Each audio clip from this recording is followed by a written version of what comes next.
Everyone, good morning. কেমন আছো তোমরা? আশা করি খুব ভালো আছো, আর আমিও বেশ ভালো আছি। সবাইকে জানাই হ্যাপি হোলি। তো দেখো, আমি অলমোস্ট রেডি।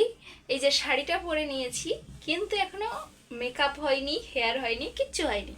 তো সেগুলোই করে রেডি হব। আর আজকে কিন্তু ভিডিওটা একদম স্কিপ করবে না, পুরো ভিডিওটা দেখবে। কিভাবে আজকের দিনটা আমি কাটাচ্ছি তো ওদের সাথে অবশ্যই শেয়ার করব। আর রেডি হওয়ার পরে তো লুকটাও শেয়ার করব, তো একদম কিন্তু স্কিপ করবে না, পুরো ভিডিওটা দেখবে। তো চলো আমি ঝটপট রেডি হয়ে নিই, আর অবশ্যই জানাবে শাড়িটা কেমন। আমার তো ভীষণ সুন্দর লাগছে। এদিকে দেখো, রিং লাইটটাও জ্বালিয়ে নিয়েছি। তো চলো ঝটপট রেডি হই। ভাবলাম তোমাদের সাথে একটু দূর থেকে পুরো শাড়িটাই শেয়ার করি। এখন তো পুরো লুকটা ক্রিয়েট করিনি, পুরো লুকটা ক্রিয়েট করার পরে বরকে দিয়ে পুরো লুকটার একটা ভিডিও করিয়ে নিয়েছি, যেটা লাস্টে দিয়ে দিয়েছি, তোমরা দেখে নিতে পারো।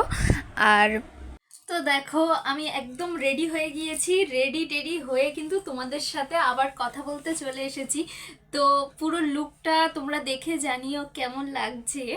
আর গেট রেডি একটা ভিডিও তোমাদের সাথে শেয়ার করব, তো দেখে জানিও তো কেমন হয়েছে। আর এই দেখো,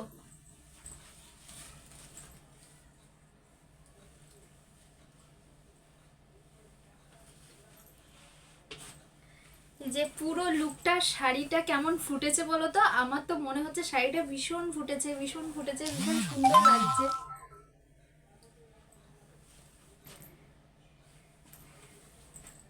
তো দেখো, এই ছিল আজকের লুকটা। এবার রং খেল।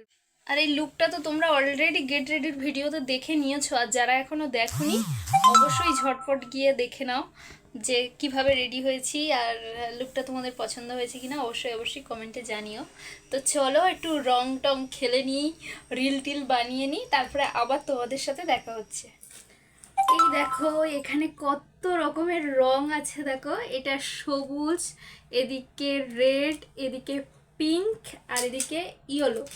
তো এখন হবে রং খেলা। তো চলো রংটা খেলে নিয়ে তোমাদের সাথে আবার লুকটা শেয়ার। তো এই দেখো আমার ফুল লুক। তো রং টংও মেখে নিয়েছি। অ্যাকচুয়ালি বাইরে কোথাও খেলিনি, ঘরেই খেলেছি। আর এরকমভাবে একটু শ্যুট করার জন্য, কিছু রিলস ভিডিও বানানোর জন্যই কিন্তু সাজগোজ করা। আমি ছোটোবেলা থেকে তেমন কোনোভাবেই আমি রং খেলিনি, মনেও পড়ে না যে কখনো ভালোভাবে রং খেলেছি কি না। তো আজকের দিনটা ভীষণভাবে নিজের সাথে নিজে এনজয় করলাম। আর আমার লুকটা কেমন লাগছে অবশ্যই কিন্তু কমেন্টে জানিও। আমার তো ভীষণ পছন্দ হয়েছে, কারণ আমি প্রথম হয়তো এইভাবে সাজলাম। তো চলো, তারপরে তো বরের সাথে আমি বললাম যে তুমিও একটু রং মাখো। ওকে জোর করেই রংটা মাখিয়েছিলাম, ওকে হাসতে বলছিলাম, হাসছিলও না। তো এই দেখো, বরকে দিয়ে আমি পুরো ভিডিওটাই তুলিয়ে নিয়েছি, পুরো লুকটা তোমাদের সাথে আমি শেয়ার করলাম। আর এই শাড়িটা কিন্তু আমার মায়ের অনেক দিনের, মানে আমি হওয়ার আগে শাড়ি, তো বহুদিনের শাড়ি, তবু শাড়ির কালারটা কিন্তু খুবই সুন্দর। এই দেখো, স্নান করা কমপ্লিট হয়ে গেছে, চুলে এই শ্যাম্পু করে আসলাম। আর দেখো মানে চোখের মধ্যে একটু ওই শ্যাম্পুর ওই গ্যাজা টাইপের হয় না, ওগুলো ঢুকে গেছিলো, তো লাল হয়ে গেছে চোখটা। এই যে এই চোখটা লাল হয়ে গেছে। তো যাই হোক, এই যে এবার শ্যাম্পু ট্যাম্পু করা হয়ে গেছে, একটু রৌদ্রে দাঁড়িয়ে চুল শুকাচ্ছি, তারপরে যাব পুজো দিতে। তো চলো পুজোটা দিয়ে নিই। তো দেখো, গপুকে সাজাতে চলে এসেছি। আর ওকে তো প্রথমে আমি স্নান করিয়ে দিয়েছি, দিয়ে গা মুছিয়ে দিয়ে আসনের উপরে বসিয়ে দিয়েছি। তারপরে গপুকে একটা তুলসী পাতা দিয়ে দিলাম, আর কুচো ফুল যেগুলো এনেছিলাম ওগুলো চারিপাশ দিয়ে সাজিয়ে দেবো, সাথে গাঁদা ফুল আছে।